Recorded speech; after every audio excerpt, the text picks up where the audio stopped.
ceux qui ne veulent pas discerner entre le bien et le mal ou qui en sont incapables ne font que révéler leur désobéissance ou leur manque de maturité. Parce que normalement, chaque chrétien qui est mature, qui connaît les Écritures, devrait discerner. Hein. Est-il donc juste de dénoncer les faux docteurs, oui. Éric? Bibliquement, scripturairement, oui. Donc, si les faux docteurs peuvent aujourd'hui répandre aussi librement leur doctrine empoisonnée depuis des années, c'est parce qu'il existe une conspiration du silence, mes amis. J'ai beaucoup de chrétiens. Et c'est ça qui est dommage. On dirait qu'ils ont peur. Pourquoi? Parce qu'ils ont été formatés, ils ont été dominés, assujettis à ces hommes-là, à ces leaders charismatiques, hein, sous un joug de servitude, en pensant que ce sont des leaders qui ont été oints de Dieu, ce sont des oints de Dieu que Dieu a oints, et ne touchez pas aux oints de Dieu, parce que j'ai déjà entendu cette phrase par Bénigne et par bien d'autres, par Vendine et bien d'autres, ne touchez pas aux oints de Dieu, ne touche pas à mon ministère de Dieu, le ministère que Dieu m'a donné, et il vous menace même de mort, il vous menace d'être vraiment maudit, même, il menace même la malédiction sur vous. Vous vous rendez compte que où est-ce que Jésus a une seule fois maudit un chrétien? Ou Paul? Jamais. Mais moi, j'ai entendu des gens comme Bénigne et bien d'autres, hein, Vendini et d'autres, à maudire la personne qui dénonce ou qui critique leur ministère. Vous vous rendez compte? Qui a l'audace de s'élever contre ou d'examiner et de dire non, ce que vous faites, c'est faux.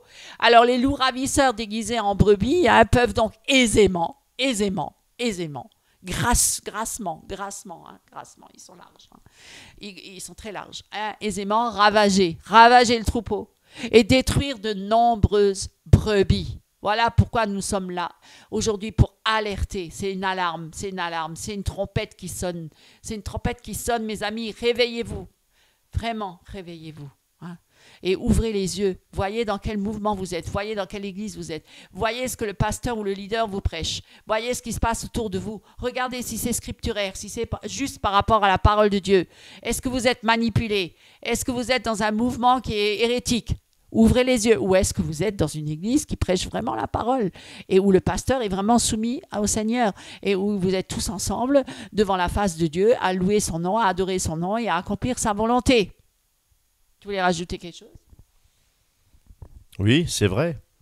Et non, j'étais juste encore dans 1 Corinthiens, là, j'étais en train de lire effectivement un verset qui m'a interpellé. Merci Seigneur pour le discernement et pour les révélations. Quand il est marqué, un autre est donné le don de connaissance, un autre par le même esprit, un autre la foi par le même esprit, un autre don de grâce, de guérison par le même esprit, un autre d'opération de faire des miracles, de miracles. Alors c'est vrai que beaucoup de chrétiens se disent, waouh, t'as vu, regarde, dans 1 Corinthiens, il y a marqué dessus que j'ai le don de guérison pour guérir beaucoup de malades. Et puis j'ai aussi le don pour opérer beaucoup de miracles. Hein? Eh bien, ici il est bien décrit un autre des dons, à un autre, pas à un autre, le don de guérison. Si une personne est malade, eh bien Dieu peut accorder la guérison. C'est cela que ça veut dire. Voilà. Et puis des miracles. Les miracles. Non, c'est au sein de l'Assemblée, pas forcément au sein de l'Assemblée, mais c'est un don spécifique à un moment donné, hein, à une personne, à un autre. Il n'y a pas marqué à des autres, des opérations de miracle.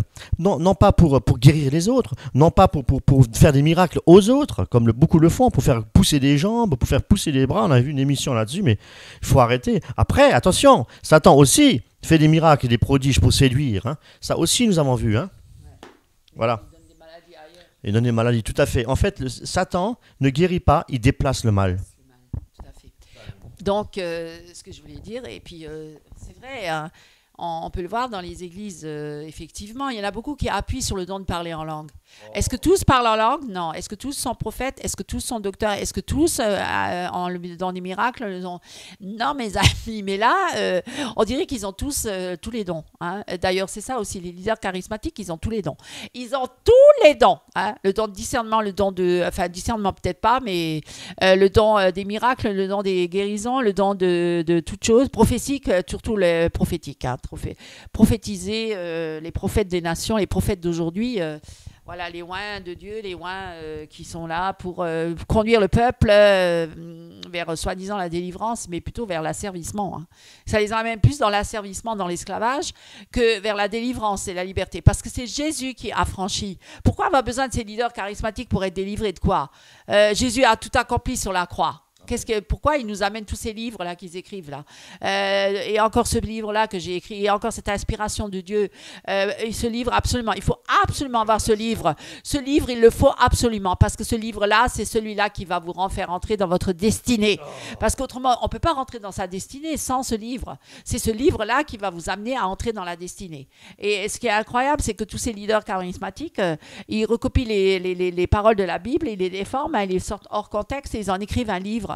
Et ensuite, ils vendent ça sur le marché, dans les commerces spirituels, dans les églises, partout, hein, sur Internet et tout ça, sur les bibliothèques. Voilà, c'est de l'escroquerie spirituelle. Voilà, mes amis, et c'est ça la vérité. Pourquoi on aurait besoin de ce bouquin pour être sauvé? Et c'est Jésus qui nous sauve.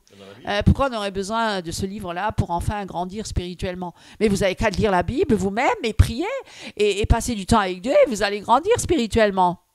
Pourquoi est-ce qu'il y a besoin d'un livre pour cela? Un livre qui se rajoute. Mais c'est un peu comme les sectes. Ça veut dire que les témoins de Jéhovah, ils ont la Bible de Jéhovah, hein, qui est déjà déformée, parce qu'il y a Jéhovah, le nom de Jéhovah dedans. Et en plus, ils minimisent Jésus-Christ, qui est considéré pas comme divin, mais le Fils de Dieu, non, pas vraiment, enfin, un prophète. Mais en tout cas, il faut à côté la tour de garde. Il faut surtout la tour de garde. C'est les écrits de Russell. Et puis, souvent, les sectes, c'est ça. Il faut un bouquin à côté. Il faut encore les écrits du leader, hein, du gourou. Les Adventistes, c'est Ellen White, les écrits d'Ellen White et les Mormons, c'est le livre des Mormons. Voilà, exactement. Il faut toujours à côté les écrits.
Alors, mes chers amis, et Eric, est-il juste de dénoncer les faux docteurs? Ben oui, tout à fait. Voilà. Donc, si les faux docteurs peuvent aujourd'hui, comme je le disais déjà tout à l'heure, répandre librement leur doctrine empoisonnée, hein, pourquoi? Parce que beaucoup font du silence et ne dénoncent pas et ont peur de dénoncer. Les loups ravisseurs déguisés en brebis peuvent donc aisément, largement, facilement et tranquillement ravager le troupeau, hein, et détruire de nombreux chrétiens, de nombreuses brebis. Jean-Baptiste a d'ailleurs appelé les pharisiens et les sadducéens et les chefs religieux de son époque race de vipères. Hein. Et tu peux même le lire dans Matthieu. Tu peux prendre Matthieu 3, chapitre 7.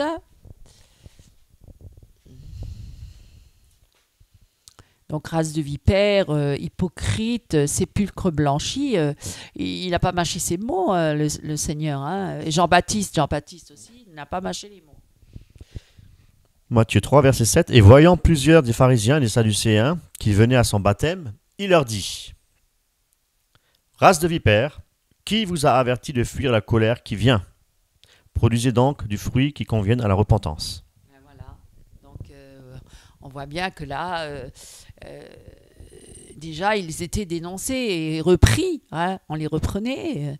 Mais Jean-Baptiste ne s'est pas gêné de reprendre les pharisiens, les sadducéens, même Jésus, même Paul. Hein, je veux dire, voilà. Donc, pourquoi aujourd'hui il faut se taire? Aujourd'hui, il faut caresser dans le sens du poil, il ne faut jamais rien dire. Aujourd'hui, s'il parlerait comme il a parlé à l'époque, Jean-Baptiste, si aujourd'hui il viendrait, il parlerait, ben, on lui dirait qu'il manquerait d'amour, hein, qu'il serait dur, et qu'il serait même très dur. Et puis, en même temps, on dirait presque d'accuser qu'on n'est pas chrétien. On n'est pas chrétien. Alors Jésus lui-même, il a dit aux pharisiens religieux, race de vipères. Comment pourriez-vous dire de bonnes choses, méchants comme vous l'êtes, hein? Tu peux prendre ça dans Matthieu, peut-être chapitre 12, verset 34, où il les reprend très, très, très sévèrement, hein, Jésus. Hein, il n'a pas eu peur des mots, hein, qu'il a employés. Aujourd'hui, on parlerait comme ça aux chrétiens, ils te jetteraient dehors. Hein, ils n'accepteraient pas non plus, hein, je crois. Ouais, c'est vrai. Race de vipères, comment, étant méchant, pouvez-vous dire de bonnes choses? Car de l'abondance du cœur, la bouche parle. Exactement. Hein. Donc, on voit bien que pour beaucoup de chrétiens évangéliques de nos jours, un tel langage comme à l'époque de Jésus, de Jean-Baptiste, de Paul, tout ça, c'est un langage qui serait intolérable aujourd'hui. Hein. On n'accepterait pas, on n'accepte pas. Mais pourtant, c'est le langage de la Bible. Aujourd'hui, on parle surtout Jésus t'aime, Jésus est amour, est amour. Et donnez-vous la main, aimez-vous. Dites à votre voisin que vous l'aimez ou que Jésus l'aime. On parle que de ça, amour. On parle pas de la justice de Dieu, de la sainteté de Dieu, la vérité, tout ça, non. Toujours amour. Hein. New Age, amour. Alors que le langage de la Bible, parfois, il est très cru. Hein. Il est, voilà, très cru, pour certains diront très dur, mais très juste, parce que Dieu est juste. Hein. Et les paroles dures qui sont sorties de la bouche de Jésus, le Fils de Dieu, hein, qui a dit race de vipères, sépulcre blanchi, conducteur d'aveugles, serpent, race de vipères, donc je veux dire hypocrite, eh bien, ça sortait de la bouche du Fils de Dieu, de Jésus-Christ, qui s'adressait donc directement à ces faux docteurs, parce qu'en fait, c'était des faux docteurs, hein, les pharisiens. Donc, Jésus-Christ, le Fils de Dieu, les a traités, hein, et pas en mâchant les mots, hein, et d'hypocrites, conducteurs aveugles, sépulcre blanchi, serpent, race de vipères. Ok, alors, pourtant, aujourd'hui, on nous demande de fréquenter et de traiter en frères des hommes dont les doctrines sont tout aussi anti-bibliques, hein, que celles de l'époque des pharisiens. Et là, on ne doit pas les reprendre aujourd'hui, on doit être frères, on doit être unis, même si on n'est pas du tout en accord avec la parole de Dieu, avec la doctrine. Et certains de ceux qui se proclament même des chrétiens évangéliques fondés sur la Bible insistent pour que nous collaborions avec les catholiques, hein, romains, qui est donc une fausse église quand même, c'est une fausse doctrine. Hein. Alors, on voit bien que là, il y a un problème, puisqu'aujourd'hui, on veut se mélanger à tout et à tout le monde, soi-disant au nom de l'amour de Dieu, être frère avec tous, même avec ceux qui prêchent un autre évangile, même avec ceux qui prêchent une autre religion, et qui ont même un autre Dieu, hein, et donc c'est le communisme, et ça devient vraiment très, très, très dangereux. Au nom de l'amour, au nom de le communisme, on est tous, même si on est différents, on a tous le même Dieu. Ben non, c'est pas vrai. parce que le seul moyen par lequel on puisse être sauvé, c'est par Jésus-Christ, c'est pas par Bouddha, c'est pas par Mohamed, c'est pas par l'islam, c'est pas par aucune autre religion, même pas par le pape, même pas par les catholiques, et voilà, donc il y a quand même un gros problème. Et c'est ça le danger, justement. Et tous ces milieux-là, charismatiques, là, extrémistes, de nos jours, ben, ils se sont ralliés à toutes ces doctrines-là, à toutes ces religions. Certains sont même allés visiter le pape. Ils ont même, voilà, Kenneth Copeland, il y a même des photos là-dessus, où il est là en train de serrer la main du pape, où ils sont, voilà, étaient à Rome, ils étaient avec le pape, hein, rendu visite au pape. C'est quand même pas normal tout ça, hein. Donc, alors que les catholiques romains, c'est quand même une religion qui est hérétique, hein, qui c'est quand même, on a déjà dénoncé le catholicisme romain, tous les mensonges du catholicisme romain, toutes les fausses doctrines, hein, les hérésies du catholicisme romain. Peut-être tu pourras une fois en refaire une vidéo là-dessus, on verra bien. Alors, pourtant, certains nous n'aurions même pas le droit de reprendre ces chrétiens pour leur compromis. On peut même pas, parce qu'ils vont dire que tu n'as pas d'amour, que tu es trop dur, tu n'es pas chrétien. Il y en a beaucoup qui se sont ralliés avec il y en a même qui ont fait en roule ensemble avec, en interviewant des prêtres catholiques, en disant qu'ils ont Jésus comme nous, comme les chrétiens évangéliques, et que tout le monde est avec Christ, les rassemblements œcuméniques et tout ça, où il y a des signes et des miracles aussi, hein, parmi les catholiques romains. Alors qu'ils prient la Vierge Marie, ils prient les saints, ils prient les morts, ils ont aussi des miracles et des guérisons. C'est quand même incroyable, ça. Alors, et parlant en langue, et ils ont le don de connaissance. Au début, alors, de son ministère, Jésus monta à Jérusalem, et il trouva quoi pour dire qu'il reprenait quand même sévèrement, très sévèrement, les pharisiens, hein. Il trouva dans le temple les vendeurs de bœufs, hein, et de pigeons, comme de nos jours, il y a aussi beaucoup de commerce, hein, dans les églises, et les changeurs qui étaient assis là. Alors, qu'est-ce qu'il a fait, Jésus? Il a rien dit, il a dit c'est bien, mes enfants, continuez, vous êtes sur la bonne voie. Non, il a fait quoi? Ayant fait un fouet avec des cordes, il les chassa tous du temple. Il s'est donc mis en colère, une colère sainte, hein.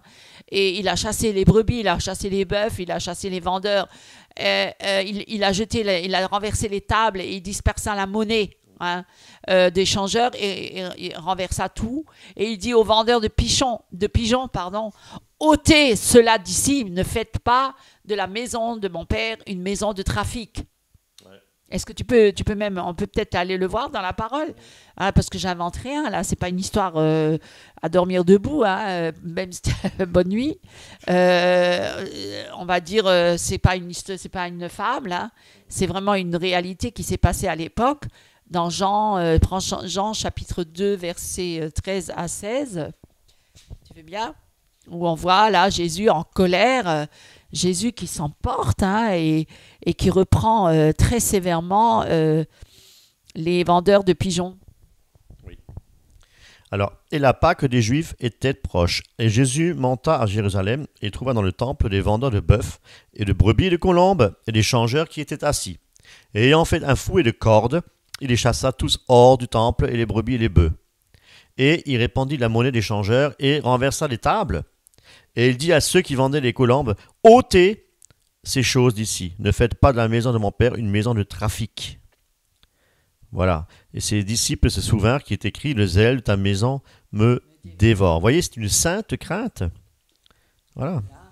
Donc on voit bien là que Jésus n'y allait pas de main morte, hein, avec toute douceur, hein. On peut même dire que c'était assez violent, sa réaction. Aujourd'hui, on aime bien représenter notre Sauveur, notre Seigneur, comme rempli de douceur, d'amour, de délicatesse. C'est un gentleman, le Saint-Esprit, et puis ça, même à l'égard des faux docteurs. Mais c'est complètement faux. La preuve, on voit bien que là, la sainte colère, la réaction de Jésus, quand il a vu tout ce commerce, tout ce trafic dans le temple, hein, et ça n'a pas changé. Un trafic moderne, tout à fait. Voilà. Oui.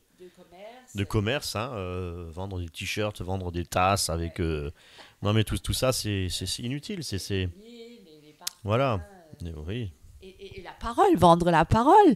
Il y en a qui ont le chic de recopier les parties, les paroles de la Bible, et puis finalement,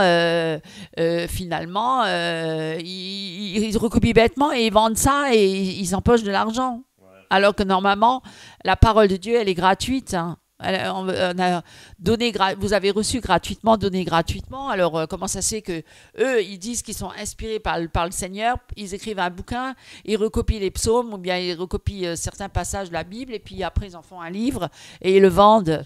Hein, c'est incroyable. Oui, les combats spirituels, par exemple. Alors, c'est vrai que quand Jésus il avait donc affaire à des faux docteurs ou des faux prophètes, ses paroles, elles étaient très, très tranchantes. Hein.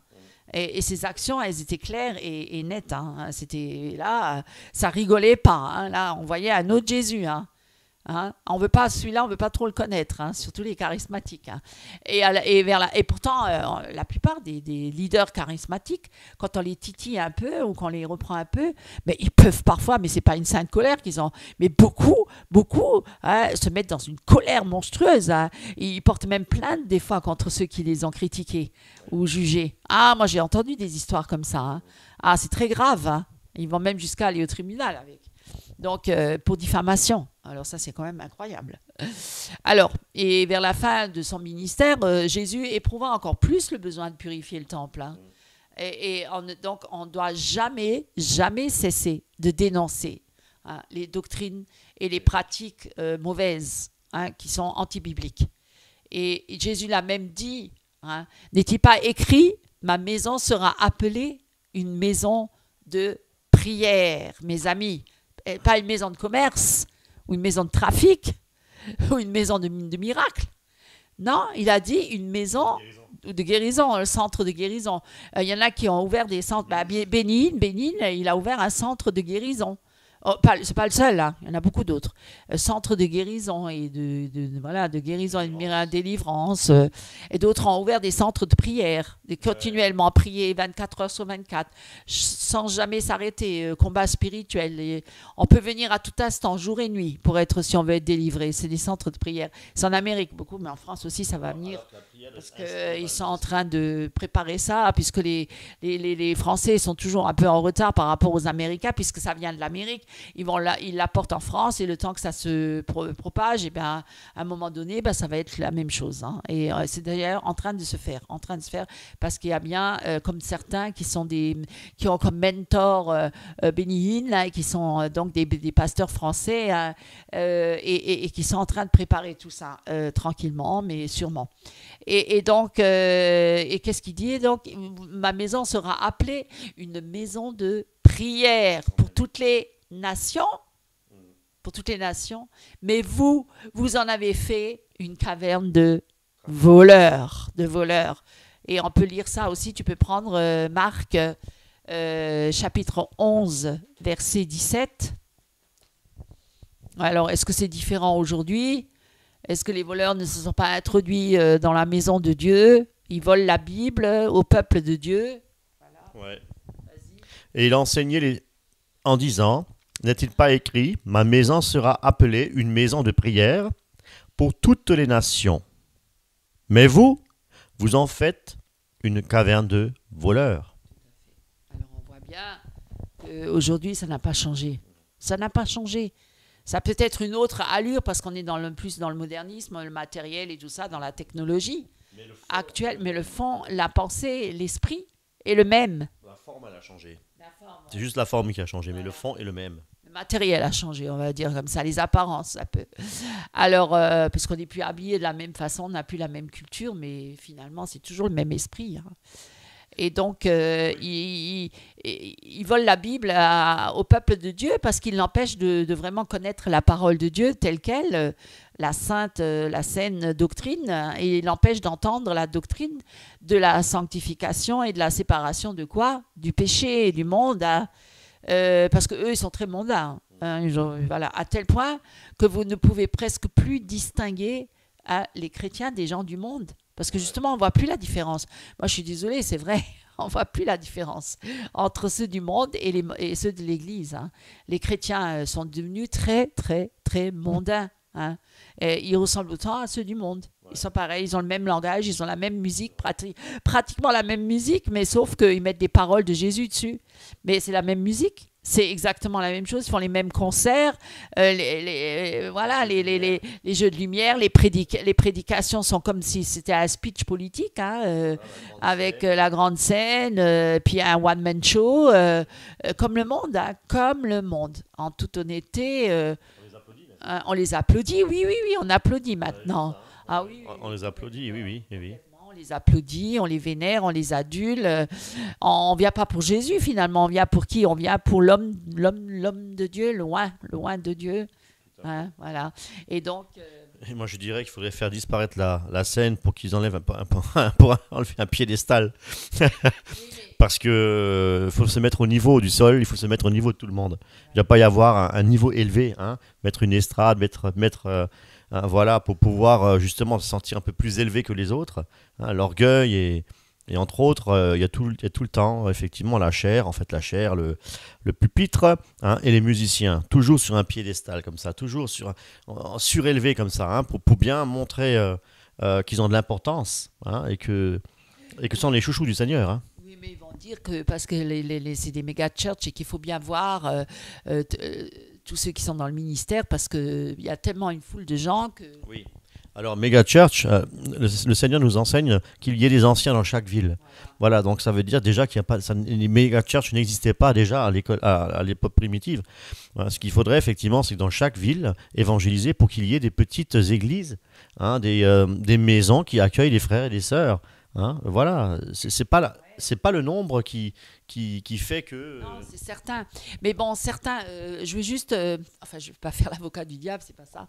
Mais en tout cas, une chose est sûre, c'est que même certains qui sont sortis des méga church et qui ont eux-mêmes formé des églises de maison sont devenus eux-mêmes des sectes aussi. Donc c'est très dangereux aussi parce qu'ils peuvent déformer les choses aussi tout en étant qu'une dizaine ou une quinzaine de personnes. Et finalement, non, c'est pas ça qui est important. Ce qui est important, c'est de rester fidèle à la parole. Hein, et d'être vraiment dans la vérité avec Christ. C'est ça le plus important. Alors, et qu'est-ce qu'on peut voir? Alors, croyez-moi, avec tout ce qui se passe dans le monde actuellement, mais aussi dans les églises, est-ce qu'il ne faut pas dénoncer tous ces voleurs? Ne sont-ils pas des voleurs, des faux docteurs, ces faux prophètes? Hein? Aujourd'hui, ces faux prophètes ont envahi ces faux docteurs, hein, les faux docteurs qui enseignent des hérésies, hein, une fausse doctrine, ont envahi les églises avec leurs livres, parce qu'ils écrivent tous beaucoup de livres. Hein. J'ai entendu, j'ai encore écrit un livre, j'ai encore une inspiration pour un prochain livre, etc. Le ciel sur la terre, hein, etc. Tout ce qu'ils ne racontent pas. Leur musique, la musique aussi, ils vivent de leur musique. Maintenant, il y a des chrétiens qui sont des professionnels de la musique, hein, et ils vivent de leur musique. Hein. Ils sont même à la SACEM, et puis ils ont les droits d'auteur, et il faut payer les droits d'auteur pour avoir le droit de jouer cette musique dans leur église, dans les églises. Hein. Il faut d'abord leur demander l'autorisation, hein, je crois, en même temps. Et personne ne le fait bien. Alors, et leurs films et tout ça, hein, il y a plein de films, il faut aussi des films, hein. Il y a beaucoup de films, hein. Et puis maintenant il y a aussi la psychologie chrétienne, il y a des psychologues chrétiens qui sont engagés à plein temps, ils sont payés par l'église aussi, et il y a plein de professionnels dans l'église, ils sont payés par les ouailles, hein, évidemment, hein. Il faut prendre soin de tout ce monde-là, il faut les nourrir, il faut les blanchir, etc. Et leurs séminaires, ils sont payants, les séminaires, hein, beaucoup de séminaires, 100 € par jour, par personne, avec repas et tout, nourri, logé, 100 € par-ci, 100 € par-là, plus les livres qu'il faut acheter. C'est devenu vraiment un business, un gros business, vous voyez. Et si on n'a pas ce bouquin-là, alors, là, tu rentres pas dans la grande onction avec Dieu, tu as raté quelque chose. Si tu viens pas à ce séminaire-là, tu vas rater quelque chose, tu vas rater une bénédiction de Dieu pour ta vie. Alors les gens, ils sont, mais moi je veux aussi être béni, hein, parce que vraiment ils te frustrent, hein, ils font croire que si tu viens pas à ce séminaire-là, tu vas rater quelque chose de Dieu, hein, alors que bon, ça c'est complètement... Juste une anecdote, hein. Tu te souviens, un jour, on reçoit un mail, c'était quelqu'un de la région de la région, oui, on va dire, mais qui voulait à tout prix venir dans notre assemblée. C'était en fait pour faire une prestation musicale. Tu te souviens de ça? Et puis, ce qui m'a choqué, c'est qu'il y avait des tarifs avec cette option, sans cette option, machin, avec voilà, des tarifs. Bon, on n'a même pas répondu.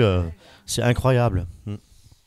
Ouais, c'est incroyable. On essaie par tous les moyens de gagner de l'argent. Parce que le problème qu'il y a, c'est qu'il y en a beaucoup qui ont quitté leur emploi ou qui n'en avaient pas, qui étaient des anciens drogués, prostitués, j'en sais rien.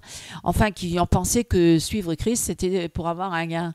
Et finalement, une carrière dans le milieu évangélique. Hein. Beaucoup ont fait carrière dans le milieu évangélique. Alors que, voilà, donc, et pour vivre, donc, et survivre, certains, ben, il faut toujours trouver des nouveautés. Hein, donc il faut toujours essayer par tous les moyens de chercher à pouvoir vendre sa marchandise, hein, les marchands de voilà. Et donc ça devient vraiment un vrai business. Hein, et ils sont nombreux. Et donc ils ont transformé la maison du Père en une caverne de voleurs. Et c'est encore le cas aujourd'hui. Ouvrez les yeux. C'est juste un peu dans les temps modernes, mais c'est toujours la même chose. Hein? Et donc, il y a des hommes qui doivent se lever et des femmes qui doivent se lever pour dénoncer leurs mensonges, parce que c'est des mensonges, hein? Et leurs erreurs, afin que tout le monde soit au courant. Oui, il faut avertir le peuple de Dieu, il faut mettre tout ça en lumière. Il ne faut pas rester là dans un coin et rien dire et laisser faire. Non, si on est vraiment un vrai chrétien et qu'on connaît et qu'on lit la Bible et qu'on ouvre les yeux et que Dieu nous parle, que Dieu nous ouvre les yeux et qu'il nous montre vraiment que là, il y a des hérésies, eh bien, il faut les dénoncer. Il ne faut pas rester muet, il ne faut pas rester silencieux. Hein. Parce que si j'ai mon frère qui marche devant là et qui a un trou, et si je ne l'avertis pas en disant attention là, il y a un trou, fais attention, tu vas tomber, eh bien alors je suis responsable quelque part parce que je ne l'aurais pas averti. Hein. Je ne l'aurais pas averti. Personne en danger. Hein. Je dois la secourir, non? Je ne dois pas la laisser. Voilà, une brebis qui est en train de tomber, de chuter, d'être malmenée, je suis quand même en devoir de la secourir, non? Voilà. Donc c'est important. Alors arrêtez de dire non, ben c'est justement par amour. C'est par amour. L'amour dit la vérité. Hein? Le mensonge, il cache. C'est occulte. C'est toujours occulte. Et nous devons donc éprouver toutes ces personnes de ceux qui répandent le mensonge. Hein? Parce que c'est même écrit dans la Bible. Hein, tu peux prendre dans 1 Jean chapitre 4, verset 1, où il en dit « Bien-aimés, n'ajoutez pas foi à tout esprit, mais qu'il faut éprouver les esprits. Hein, 1 Jean, qu'il ne faut pas accepter tous ceux qui viennent à vous et qui vous disent des choses soi-disant de la part de Dieu. Dieu a dit, Dieu m'a dit. Hein, on a entendu. Ouais, vas-y, chapitre 1, verset 1, chapitre 4. Bien-aimés, ne croyez pas tout esprit, mais éprouvez les esprits pour voir s'ils sont de Dieu. Car beaucoup de faux prophètes sont sortis dans le monde. Exactement.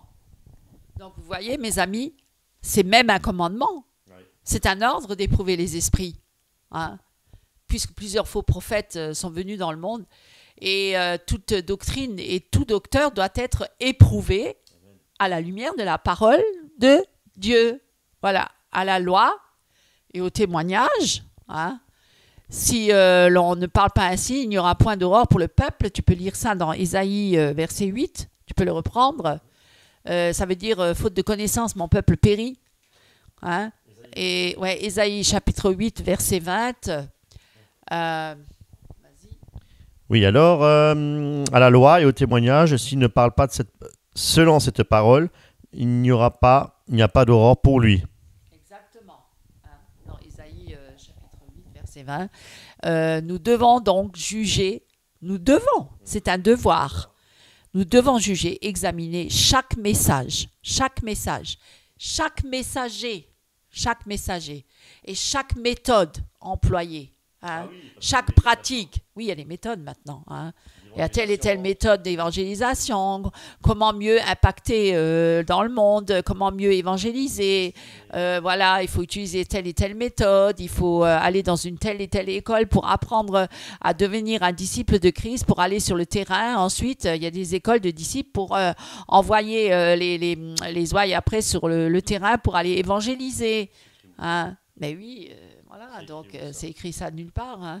Et donc différentes méthodes, différentes manière d'approcher par des mimes, par des danses, par toutes sortes de choses, par l'art, hein, par l'expression corporelle et tout ça, avec des filles qui sont en short, en mini-jupe dans la rue, alors que voilà, on dit à l'homme de ne pas convoiter, de ne pas... Enfin bref, moi je trouve ça c'est contradictoire, hein, ça, avec le péché, enfin avec tout ça. Et en plus, on ne doit pas juger. Hein, la fille, là, elle est gentille, elle est mignonne. Elle n'a sûrement pas elle est chrétienne, elle n'a pas de mauvaises pensées. Mais bon, elle est une occasion de chute pour certains, peut-être, mais elle ne s'en rend pas compte. Elle est innocente. Non, mes amis, il faut arrêter de jouer avec le feu. Hein, et il faut rester biblique et il faut retourner à la parole. Hein, et les filles doivent être habillées décemment. C'est écrit dans la Bible. C'est écrit dans la Bible. Voilà. Donc, moi, j'invente rien, c'est écrit. Alors, nous devons donc juger chaque méthode en les examinant à la lumière de la Bible. Jésus, ainsi, félicite même l'église d'Éphèse, parce que justement, l'église d'Éphèse, si tu peux le lire dans Apocalypse chapitre 2, verset 2, où justement Jésus félicite l'église d'Éphèse parce qu'elle avait ce discernement. Hein? Elle n'a pas laissé entrer... vas-y. Oui. Alors, je connais tes œuvres et ton travail et ta patience, et que tu ne peux supporter les méchants, et tu as éprouvé ceux qui se disent apôtres et ne le sont pas, et tu les as trouvés menteurs. C'est dingue. C'est dingue. C'est quand même dit dans la parole, vous voyez, on n'invente rien. Hein. Et en revanche, par exemple, Jésus, il reproche à d'autres églises, par exemple comme à l'église de Pergame, hein, de tolérer en son sein ceux qui enseignaient la doctrine de Balaam. Alors vas-y, tu peux lire ça. Et la doctrine des Nicolaïtes, chose que Jésus haïssait. Apocalypse chapitre 2, versets 14 à 15. Et tu peux peut-être préciser ce que c'est la doctrine des Nicolaïtes et des Balaam. Oui. Alors, mais j'ai quelque chose contre toi, c'est que tu as des gens qui tiennent la doctrine de Balaam, lequel enseignait à Balak à jeter une pierre d'achoppement devant les fils d'Israël, pour qu'ils mangeassent les choses sacrifiées aux idoles et qu'ils commissent la fornication. Ben voilà, c'est dit, c'est expliqué. Voilà. Tout à fait. Donc, il faut haïr. Hein. Dieu a repris cette église-là. Dieu reprend. Hein. Dieu corrige, exhorte. La parole corrige, exhorte, instruit. Éprouve. Éprouver à l'aide de la parole de Dieu. Et il faut les dénoncer. Ouais. Bien entendu, ceux qui veulent désobéir à la parole de Dieu chercheront par tous les moyens à rejeter tel ou tel enseignement et ils n'accepteront pas qu'on les reprenne. Hein. Mais nous devons les reprendre, mes amis. C'est pourquoi, et on peut lire ça dans Tite, même chapitre 1, versets 13 à 14, où il est bien précisé. Vas-y. Ce témoignage est vrai. C'est pourquoi reprends-les vertement, afin qu'ils soient saints dans la foi, ne s'attachant pas aux fables judaïques et aux commandements des hommes qui se détournent de la vérité. Voilà, tout est dit. Hein. Donc, il est bien précisé qu'il y a des hommes qui se détournent de la vérité. Et ça n'a pas changé de nos jours. Hein. C'est toujours pareil. Ouais, c'est pourquoi reprends-les sévèrement pour qu'ils aient une foi saine. Hein. Donc, c'est très important. Et Paul écrivait cela à Tite parce qu'il y avait des hommes qui allaient de maison en maison, ils allaient de maison en maison prêcher, voilà, et pour détourner les familles entières de la vérité. Hein. On peut lire ça dans le verset 10 à 16, par exemple. 10 à 16. Ouais. Car il y a beaucoup d'insubordonnés, vains, discoureurs et séducteurs, principalement ceux qui sont la circoncision auxquels il faut fermer la bouche, qui renversent des maisons entières, enseignant ce qui ne convient pas, pour un gain honteux. Quelqu'un d'entre eux, leur propre prophète, a dit, les Crétois sont toujours menteurs, de méchantes bêtes, des ventres paresseux. Bon, etc. Et ben voilà, tout est dit là. Hein. Tout est dit. Est-ce que ça a changé de nos jours, Eric? Non, absolument pas. Toujours pareil, hein. Sauf que le milieu a peut-être les apparences, l'environnement a un peu changé, mais sinon l'homme il n'a pas changé. Le cœur de l'homme est toujours le même, hein. Toujours aussi mauvais. On peut nommer certains de l'époque. Bon, maintenant, ils sont vieux. Hein, il y en a qui sont déjà morts. Hein, Jimmy Swaggart, par exemple, Pat Robertson et bien d'autres qui détournent des familles entières. Hein, ça, c'est en Amérique. Hein. Je ne nomme même pas ceux qui sont en France, mais on va y arriver. On va y arriver. On va les nommer aussi. On les nommera. Quand Dieu... On les nommera. Et donc, les familles entières de la vérité par leur fausse doctrine. Alors, devons-nous rester tranquilles et assis tranquillement, à les laisser faire est-ce que, sans les reprendre, sans les avertir, sans avertir les chrétiens, de ne pas écouter leur enseignement, est-ce qu'on ne fait rien est-ce que toi, si tu vois un enfant qui passe devant toi, que tu sais qu'il y a un trou qui est plus loin, est-ce que tu le sais et que cet enfant se dirige pleinement droit vers ce trou, est-ce que tu vas pas réagir? Tu vas rester là, tu dis oh, c'est pas, parce que c'est pas ton enfant par exemple, bon bah, je vais le laisser aller, hein, tant pis, hein, et tu bouges pas, tu restes assis là, tu es tranquille. Est-ce que tu n'aurais pas une réaction? Si. Ben voilà. Effectivement, ma réaction, ce serait effectivement de l'écarter de ce trou. Et d'aller chercher du produit pour refermer ce trou. Ah, aussi. Hein, ça, c'est très important. Hein, parce qu'il faut rectifier la chose et puis et apporter la saine doctrine. Voilà. Et c'est ce que nous allons faire d'ailleurs. C'est pas mal. Ça, c'est pas mal. Non seulement tu reprends, tu avertis, mais en plus, tu viens et tu apportes la solution. Tu ne le laisses pas comme ça livrer à lui-même et tu vas même jusqu'à dire non, il faut leur enseigner la saine doctrine. Voilà. Ou alors leur donner de se diriger vers la parole eux-mêmes parce qu'eux-mêmes peuvent, voilà, la saine doctrine. Et ben non, même pas les enseigner. Je veux dire qu'ils peuvent eux-mêmes faire des recherches et vérifier par eux-mêmes et s'instruire par eux-mêmes, puisque Dieu nous a donné cette intelligence et que tous ceux qui sont nés de nouveau, eh ben, ils ont le Saint-Esprit et alors plus personne n'enseignera personne et puis c'est le Saint-Esprit, voilà. Donc, le serviteur de Dieu fidèle doit être attaché à la vraie parole, à la saine doctrine, telle qu'elle a été enseignée depuis toutes ces années, hein, depuis plus de 2000 ans, afin d'être capable lui-même d'exhorter, d'encourager, d'instruire et d'enseigner selon la sainte doctrine et de réfuter les... On voit ça où? Moi, je n'invente rien. Hein, je l'ai appris par cœur. C'est dans Tite, chapitre 1, verset 9, on les connaît bien ces paroles-là. Tenant ferme la fidèle parole selon la doctrine, afin qu'il soit capable tant d'exhorter par un saint enseignement que de réfuter les contredisants. Et bien voilà, hein, c'est très clair encore une fois. Nous ne devons avoir aucune communion déjà avec tout ce monde-là. C'est pas par amour, je dis rien, par amour, même si mon frère il est dans une fausse doctrine ou qu'il enseigne une fausse doctrine, même si mon frère c'est un pasteur et que moi je suis pasteur, et que non, mais par amitié, par amour pour mon frère, je vais rester avec lui, je vais me compromettre avec lui, je vais même participer à ses œuvres infructueuses des ténèbres, de cette fausse doctrine, je ne vais rien dire par amour, mais c'est pas de l'amour. C'est pas de l'amour, hein. Non, ce n'est pas l'amour. C'est se compromettre. C'est dans la compromission, hein. Et c'est même presque une forme d'hypocrisie et de lâcheté, parce qu'on devient lâche, parce qu'on n'ose pas reprendre son frère par lâcheté, par peur de réprimande, par peur de rejet, par peur de moquerie, parce que Jésus aussi, on s'est moqué de lui. Jésus, on l'a rejeté. Jésus, et par peur de la persécution, parce que tant que tu ne dis rien, que tu es avec tout ce troupeau, ils ne vont pas te persécuter. Mais à partir du moment où tu vas tu reprends les contradicteurs, tu peux avoir un retour de manivelle, hein, on va dire. Il y en a peut-être qui peuvent devenir très colériques, comme les pharisiens à l'époque, qui n'ont plus supporté Jésus, hein, et ni les apôtres d'ailleurs, et qui les ont persécutés, hein, et qui les ont tués, crucifiés. Voilà. Comme à l'époque sous l'Ancienne Alliance, quand il y avait les prophètes qui venaient pour avertir le peuple, qui devait se détourner de ses péchés, de sa désobéissance, de ses cultes à leurs faux dieux et tout ça, et bien certains, ok, comme Ninive s'est repenti, mais d'autres non. Et qu'est-ce qu'ils ont fait avec les apôtres, avec les prophètes? Eh bien, ils les ont lapidés, ils les ont tués. Ah, vous tuez les prophètes, vous tuez tous mes prophètes, je vous envoie mon fils unique.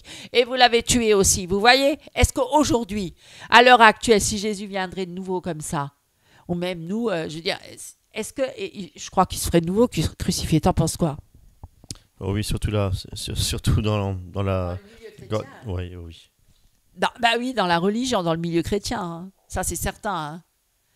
Donc, alors, on est averti dans la parole de Dieu, parce qu'on va dire, oui, mais pourquoi tu t'en vas? Pourquoi tu quittes? Pourquoi tu partages pas avec nous? Pourquoi tu n'es pas en communion avec nous? Pourquoi tu n'as pas cet amour fraternel pour être avec nous? Mais viens donc à nos séminaires, viens donc participer. Pourquoi tu veux pas participer? Pourquoi tu te mets à part? Tu es sectaire et tout ça. Tu n'as pas d'amour et tout ça. Tu veux pas partager, tu es égoïste et tout ça. On te nomme de tous les noms, hein. Tous les noms y passent, hein.